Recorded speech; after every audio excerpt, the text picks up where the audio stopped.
for some more natural kind of off the cup feel, and I feel like we are achieving that. Yes, I agree with that. I concur.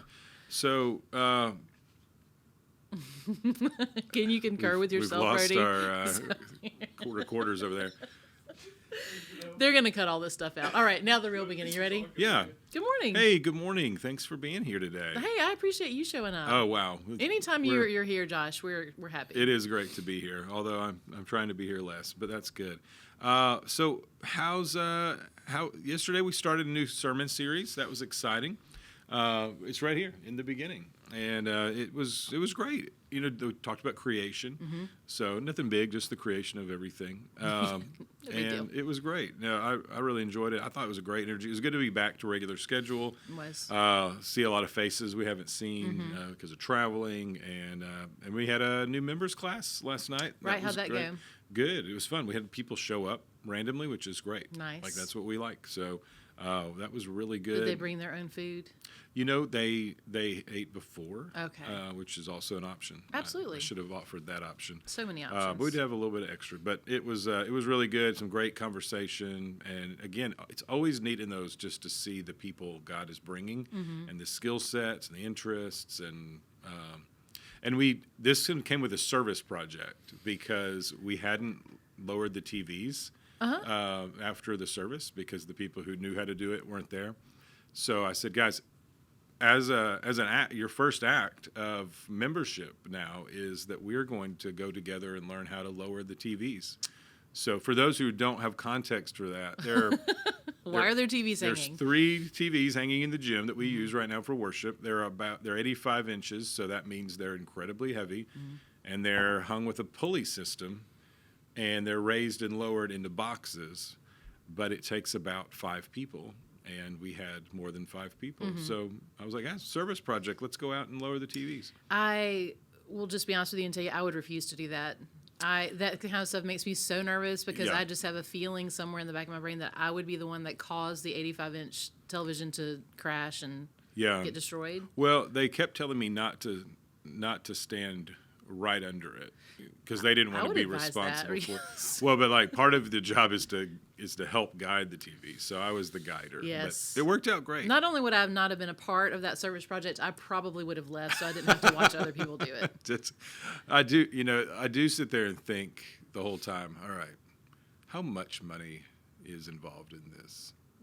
Plus medical bills for when it falls on me. But it was fine. It worked out great. Good. I'm glad it worked out well. Denny has rigged a great system that's almost Hey, foolproof. I trust Denny's science. I do, as far as like how he has this rigged. I wouldn't want trust to hang. myself. If I hung the TVs, that would make me really nervous because the whole time I would just be watching them thinking, did it just move? Is it moving? Was that low before? But no, it's getting them down was great. So it was fun. Good. We had a good time. Great conversation. It was good. So speaking of service projects, I thought we might even start off today. Talking a little bit more about the ministries that you talked about. Yeah. You have the past couple of Sundays. With our ministry teams. Yeah, about more what that looks like at the church at Old Town. Absolutely. So ministry teams I'm incredibly excited about it for multiple reasons. And the lowest on the list is just because we'll get a lot of great things done. The highest on the list is that I know people grow when they use their gifts and when they do their ministry that they're called to do. And that's a big thing. And I know opening avenues for that can be tricky because, you look at the church and you just think, I don't know what is even offered. And our church is a little different because we don't really know what's offered either in terms of where we're headed. And most churches, they arrive at ministry elements kind of organically. And so things just pop up and they find themselves doing those things. But there's also some in-house things we have to do. So, we've already had some folks express interest in these things, but things like facility and housekeeping, just helping with the building, like lower TVs, is huge. Greeting, parking. You helped us remember worship tech yesterday, but that is a big thing. It is. Those slides don't click themselves, right? And they don't. It's not incredibly difficult, but you do have to pay attention to a little bit of training. And training is a big part of this because I have been around church long enough to know that the usual process is you get somebody to say yes, and you just are like, okay, good, I'm done. And we don't want to be like that because nobody likes that, and it doesn't work well. Instead, we want to say, okay, if you're interested in this, let's equip you. And so we have a lot of tools for that. We have a thing called Ministry Grid, which is a resource that has training videos and helpful, like not classes because nobody's going to do those, but helpful guides and just reminders. We also want to just have coaches and people who are helping oversee things and all that. So that part really excites me, and I do think, this is just a belief. I believe everybody who God brings to the church has a role there in the church, whether that's being part of the worship team, being a part of our outreach team. That's a huge thing this year. Outreach, just trying to reach out and connect to our community. I envision us going out even into neighborhoods and not being obtrusive or intrusive. I don't know what that intrusive, but maybe taking something like taking light bulbs or something, or just being a resource for the community, letting people know about the church. Even though we've been there, people still don't know. It does help that we keep doing things outside. Yes. So now people are talking to me about the painting, which is fun. Right. They're like, hey, we saw that. That was really fun. Yeah. Before we dug the big hole, everybody thought the big hole was interesting. Yeah. So maybe we'll just keep doing things out there. But that's really the hope. The hope is that we will have a place for everybody. There's about 15 teams, everything from working with preschool. I'm just rolling down the list. One thing we foresee is national and international missions, so organizing trips around the country and around the world. That's a huge role, but we do believe that it's an important element of ministry. It's not just to take the gospel to the community, but to take it to the ends of the earth, and folks can help with that. Special events, a big one, and obviously like pastoral care, hospitality. I've listed a lot of them here, and then like office and administration. There's a lot of things just in the office. Right. Musicians also. I can take a little bit of this time to plug for that, right? Please do. It seems like every church I've ever been to that I had to serve in some sort of leadership role in the music area, they're just people in hiding. Yeah. And now I understand. Like I've never joined a church either and said, "Hey, I want to sing." Right. A lot of people don't want to just step up and say, I can do this for lots of different reasons. But if you are a skilled musician, instrumentalist, singer, either of those things, we are interested in talking to you. DJ Pike apparently thinks we need was that a sound technician? Gotcha. Oh, he was moving buttons. If you have to move buttons that much, nobody's qualified. Doing the wiki thing. I did also think, and I thought, I could see a place for that. Yeah, for sure. One day coming soon. Let's don't even start. You're just going to hear like a record scratch. No hip hop. We've known that from day one. Let's go ahead and just say no DJs. Let's start like the next service just with a record scratch, like sound, and then we just hit right into it. We're always looking for new avenues to connect to our community. But yeah, you're right. I mean, there are so many talented people. I can tell you this: one of my favorite things about Old Town is that the voices that come from that worship time are just so. Yesterday was a great example of just hearing people singing out and with passion and I know that there are people out there. They just need to take the plunge, and we're ready. And that part of this, what I mentioned yesterday, Sunday, is we're at a point now where we do need to begin to bring people into the ministry work. When we're still trying to figure it all out, it was kind of tricky to even know what we needed. But now we feel like we know what we need. We also feel like we have a lot of people who have these talents, and really our effort this month is to merge those two things and get those folks in where they need to be. And I'm excited for that because it will make a huge difference for everybody.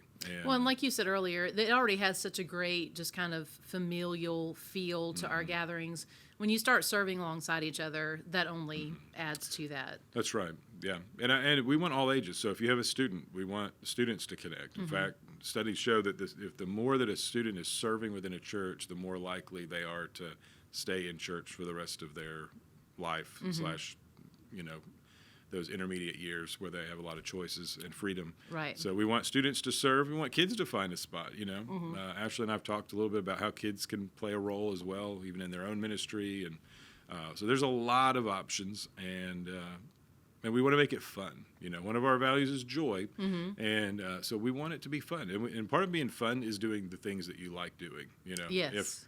If you brought me up to sing, there would be no joy for anyone, for me, for the listeners. But I do, you know, when you find that right fit, it is great. So. Right. And it also, though, may mean challenging yourself. So maybe you've thought about serving in a certain capacity, but aren't sure that it's okay to, like, also try. That's 100%. Right? Yeah, it is great. Once you say you're interested in something, we're not going to lock you in until Jesus comes back. No, that doesn't work very well. Yeah, we actually very rarely say this is like a permanent kind of role. A lot of times we try to do like a 1-year commitment or a semester commitment, and that's good. It's healthy. In fact, I've learned that people are more likely, this is research, people are more likely to leave a church rather than just say, hey, I'd rather not do this anymore. So like life group leaders or people who serve in different ministries, they feel like they're not allowed to say, hey, can I do something new? And they are allowed, and so it's okay. And we want to do that. We want to say, you are not locked in forever. This is not a lifetime commitment. Right. So it's good. All right. I think that served as a good icebreaker. It was It's maybe great. even more beneficial than what I had in mind. What did you have? I'm just curious what you had in mind. So someone used the phrase earlier, cold hands, warm heart. Okay. Well, they actually said that they have someone in their life that says cold hands, cold heart. Okay. Oh. And so that made me curious about the phrase. So I looked it up, and then I started looking up phrases that we say that we don't necessarily know exactly what they mean or where they came from. Yeah. So that's kind of what I started looking into. What I can say I found out is the phrase is cold hands, warm heart. And I always thought that it was like to make people feel better about their cold hands. Oh, no, well, your heart's warm. But your heart's warm. And maybe I thought that because my hands are generally pretty cold. Okay. But it refers to, it's supposed to describe someone like maybe a boss Okay. that seems like a very harsh, off-putting person, but they're really Yeah. kind at heart. And warm hands are not necessarily a good health sign. That made you feel better. I mean, it's the internet. Who I knows? don't- But The problem is you can't know if your hands are warm by yourself. So I guess I think if you, you just have to put it on people's faces. there you go. and Are my hands warm or cold? Hey, how's this going? Yeah. Uh, Maybe that yeah. should be our new greeting time at the church at Old Town. And then we'll separate people like cold hands. Yeah, I think people are in this season of the world right now. People do really want people more touching their physical face. contact with hands. So yeah, let's. I look really, into that. I don't see what can go wrong with this, and I'm going to go ahead and step out. I'll be over that ministry team. If you need to. All right, you're one We'll of the, add that to the form. You know, every team has to have a co-leader, so figure that out. Well, let's do a little sermon chat. Let's. I do love this series. I've always loved the Book of Genesis because I think it should fascinate all of us, but it also just has so much depth, and the more you read it, and this is a passage a lot of people read because they start their reading plan, and maybe you don't finish, but they do get at least to 1:1, and which is a good place to start. Right. But I love that. I love the depth of it. I love that there's so many elements that, as you read it and as you look at it, you can glean understanding. So that's kind of where we're at. Right. Well, you started right off the bat with saying that the narrative of creation provides the foundation for our faith, and talking about throughout the sermon why it's important for us to not only know but believe Yeah. that we were created by a God in His image. That's right. Yeah, and it's such an important starting point. And I don't know that I think people take it for granted. It's not that they ignore it. They just take for granted the meaning behind it. Well, that's how we got here. No, I mean there's so much purpose and there's so much even promise built into that because God does create us and He cares for us. And we'll talk this week about what happens when it goes wrong. And it's very impactful. It is an important thing, and the truths that we speak about in creation when you apply those to our life now, that it does make a huge difference. Mm-hmm. You know, the fact that God is creator reminds you that he is sovereign over all things. Right. So when life feels out of control, you know it's not out of God's control. When you think about whether or not, you know, just in terms of self-doubt, you know, God, did you make me on accident? Or God, why is it this way? Man, I'll tell you, God created you. He had a vision in mind, and he created you in his image, not accidental. And so I do feel like there's so many things to pull from it, so many things to glean. Right. But that foundation of faith, it is a solid reminder of so much of what we think about when we think about even everyday life. Right. What was the quote you had where, I can't remember who it was, and I'm sorry, 55 minutes...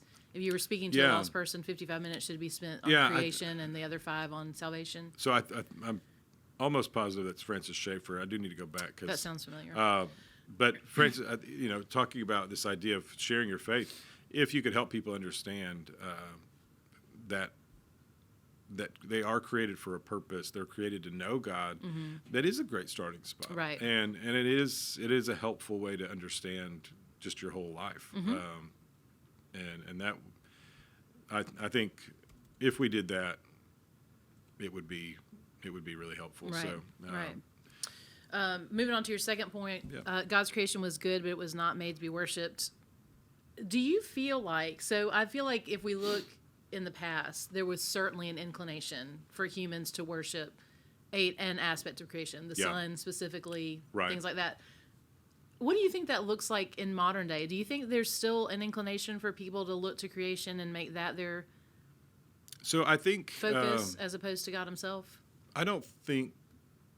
I think because of our mindset in this world, we don't have that materialistic understanding. Like we through science and through it's just our mindset. We don't look at objects and give them power anymore.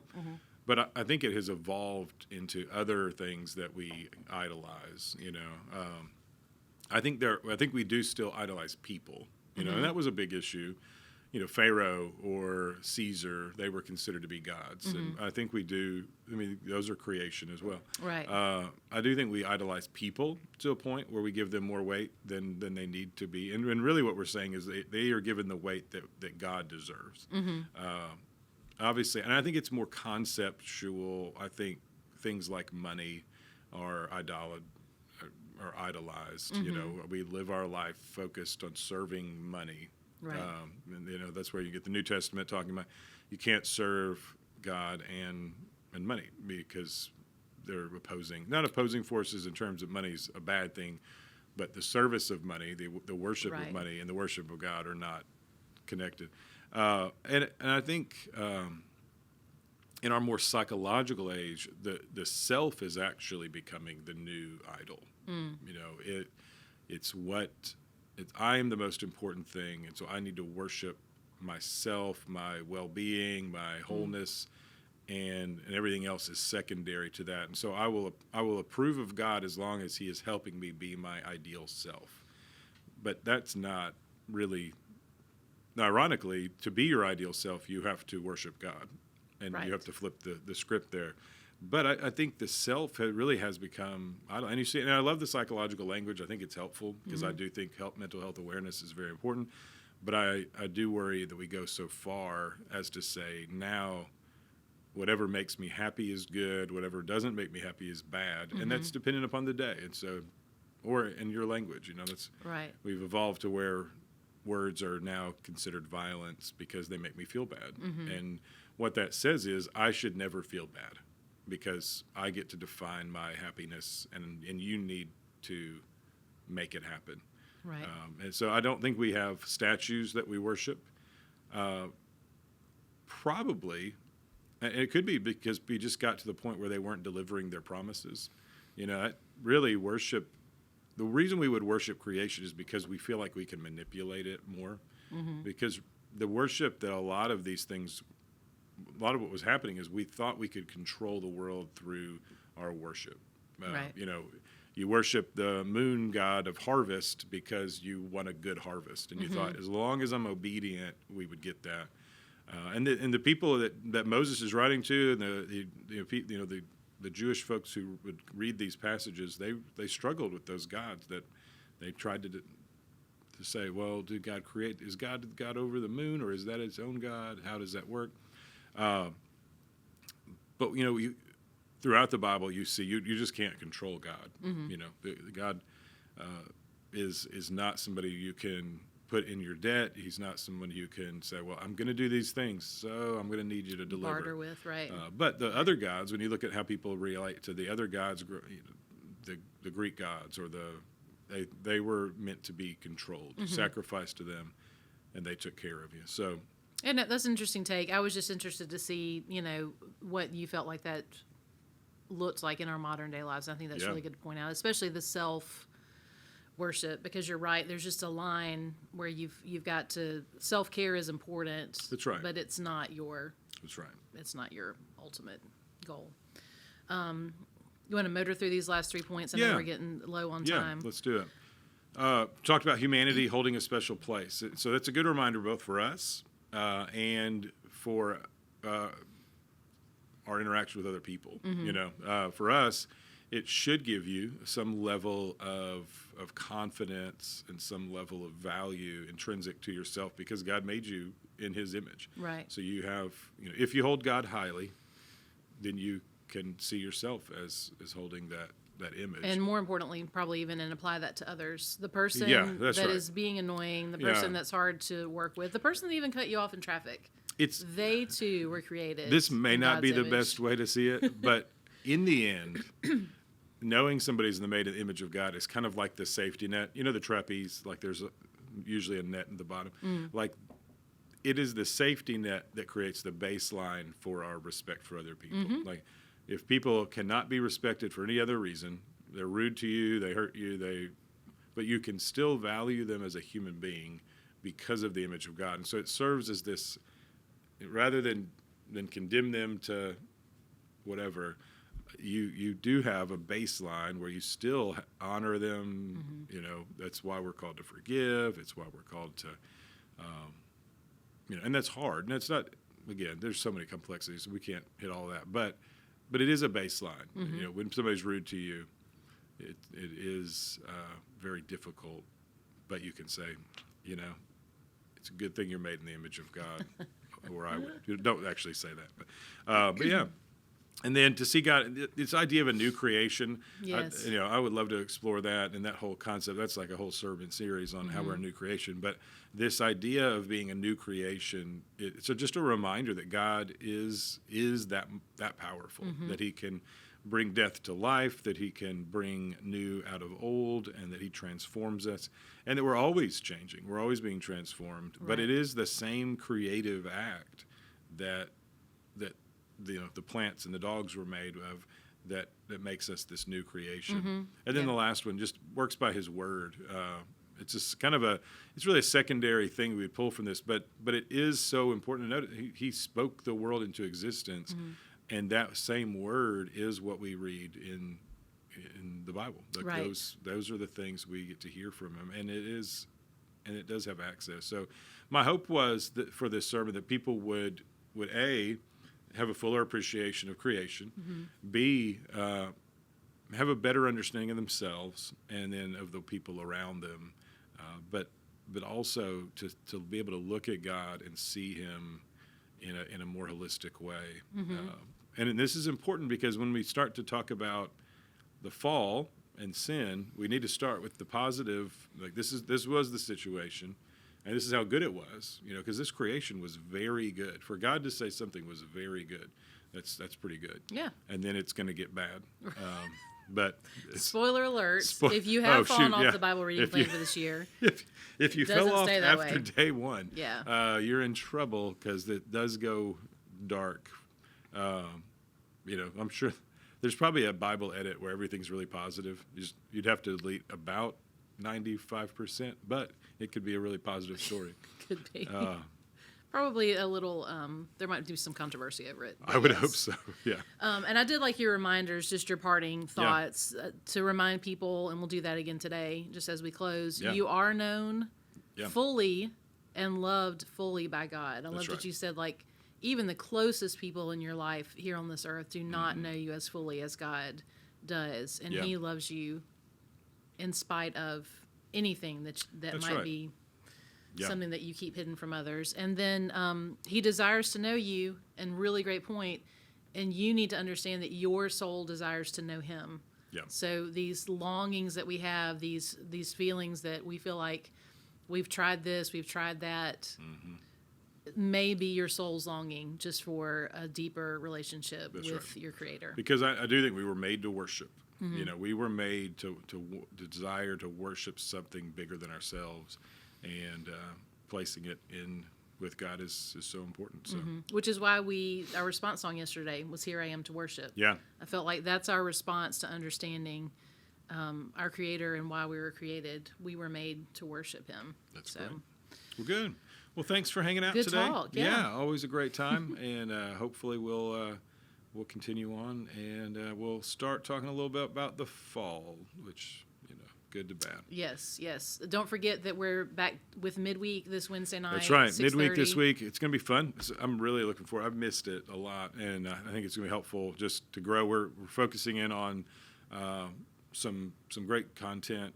Apostles' Creed is going to guide our discussion, but looking at just some theology and where it relates to our life, kind of everyday theology. And it's a very coffee conversation kind of time. So you mentioned the coffee. I was just wondering, like, were you planning on coffee and, like, little cookies or... Well, it's not cookies, coffee, and conversation, but it is coffee and conversation. But it would work. But that would work.